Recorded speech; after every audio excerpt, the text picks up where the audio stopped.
Olá, vamos falar hoje de situações que inviabilizam uma libertação.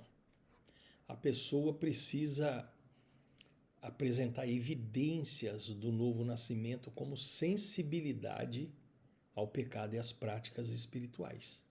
Quando a libertação é aplicada em alguém que não foi regenerado, o segundo estado pode ficar pior do que o primeiro.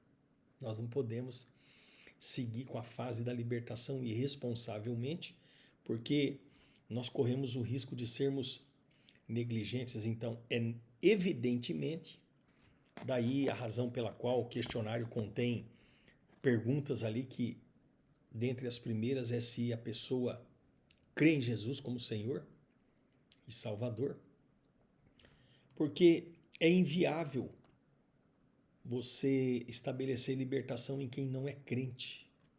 É inviável você estabelecer a libertação em uma pessoa convertida recentemente ou neófita na fé. É inviável você aplicar mapeamento espiritual ou libertação em pessoas descomprometidas com o Evangelho. Daí a importância não só do evangelismo para a conversão, mas do discipulado para a fundamentação. Pessoas que não são batizadas, que não congregam, pessoas que se recusam a perdoar. Então, são estruturas que inviabilizam a libertação. Nós precisamos entender que o socorro ele deve ser prestado a todos, nós devemos prestar socorro às pessoas.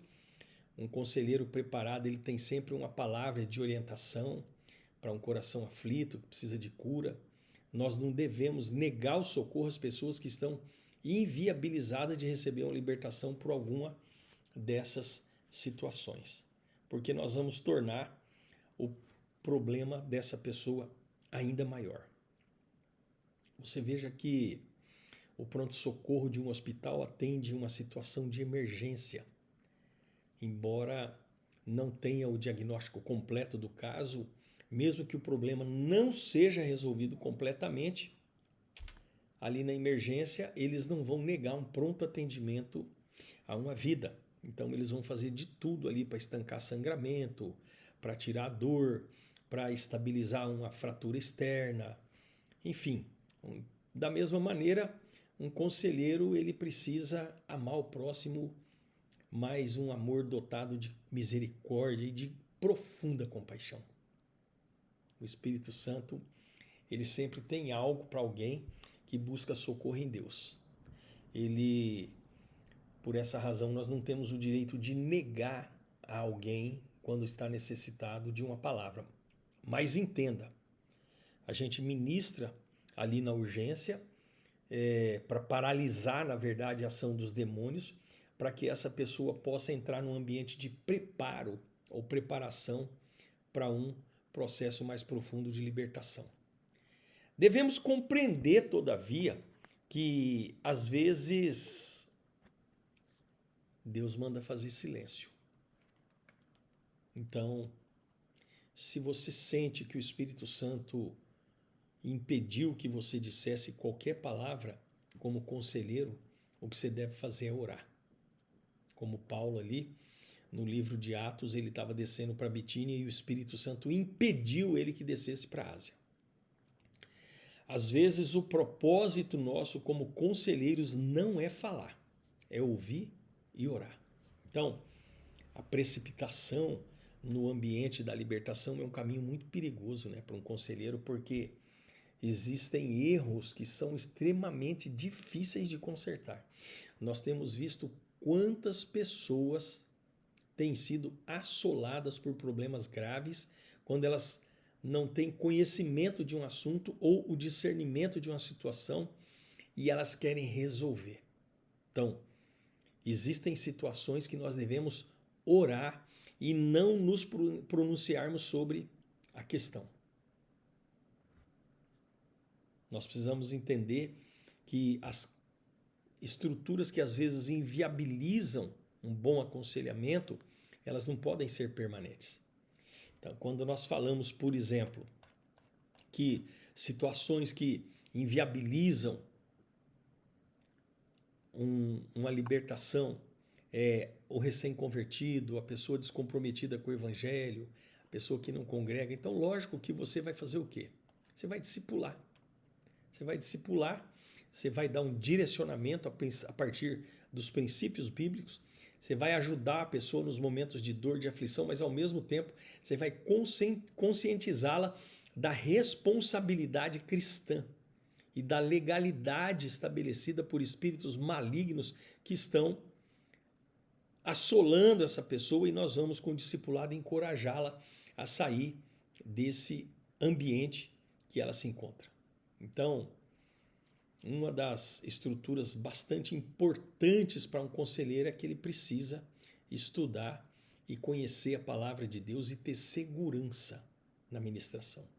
Os princípios de Deus têm que estar gravados no coração de um ministro do Evangelho para que ele seja um discipulador, um despenseiro do Evangelho, um evangelista, um missionário, um mapeador, um libertador, um conselheiro.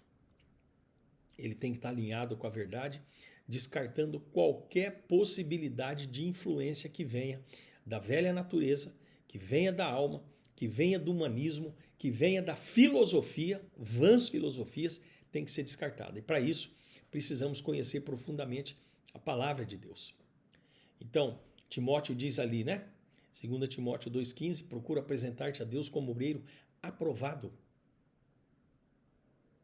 que não tem do que se envergonhar e que maneja bem a palavra da verdade. Tem situações no gabinete pastoral, no mapeamento, no aconselhamento, que são extremamente desafiadoras e nos levam a pensar que, às vezes, o princípio de Deus não se encaixa na situação. Mas a verdade é que a palavra de Deus, ela nunca falha. Nesse caso, uma consciência alicerçada nos fundamentos bíblicos, na palavra de Deus, sempre será uma espada que vai cortar com precisão e vai trazer um resultado final para gerar frutos que glorifiquem a Deus. Mas para isso, precisa conhecer a palavra de Deus, porque senão nós estaremos apenas estabelecendo um aconselhamento almático, um aconselhamento que vai tratar da alma do aconselhado, que vai curar suas feridas da alma, vai passar remédio nas feridas da alma, vai tratar apenas dos sintomas, mas não vai se aprofundar na causa, talvez por desconhecimento bíblico ou por medo. Então nós precisamos ter coragem, mas para isso deve haver uma conexão profunda com o Espírito Santo para receber dele a orientação que efetivamente nos dirija a um ambiente de verdadeira restauração. Então, um dos predicativos que deve acompanhar todo conselheiro é o profundo conhecimento da palavra de Deus, o Logos, e um profundo relacionamento com o Espírito Santo, o Rema. Sem essas estruturas, o aconselhamento não leva a frutos dignos de arrependimento e frutos que permaneçam. Então, que nós tenhamos essa consciência. Senhor, obrigado pelo dia de hoje. Nós te louvamos, nós te agradecemos, nós bendizemos o teu santo nome, declaramos o teu poder sobre nós, abençoamos em nome de Jesus a cidade de Jerusalém. Com a tua paz, que haja paz dentro dos muros de Jerusalém e que também, Senhor, na cidade que nós estamos hoje, que o Senhor derrame a sua paz. Em nome de Jesus, o pão nosso de cada dia nos dai hoje. Nós estamos te dizendo isso, Senhor, porque nós precisamos desse pão nosso. Então nós queremos, em nome de Jesus, que o Senhor nos ajude a sermos frutificadores e despenseiros do reino de Deus. Obrigado, Pai amado, pela tua bondade, pelo teu poder, pela tua graça, pela tua misericórdia, pelo teu amor. Nós te louvamos, Senhor, e agradecemos a tua bondade e declaramos hoje também que os nossos filhos recebam neste dia as bênçãos do Senhor. Que eles sejam abençoados, prósperos, aptos a seguirem, em nome de Jesus. Amém.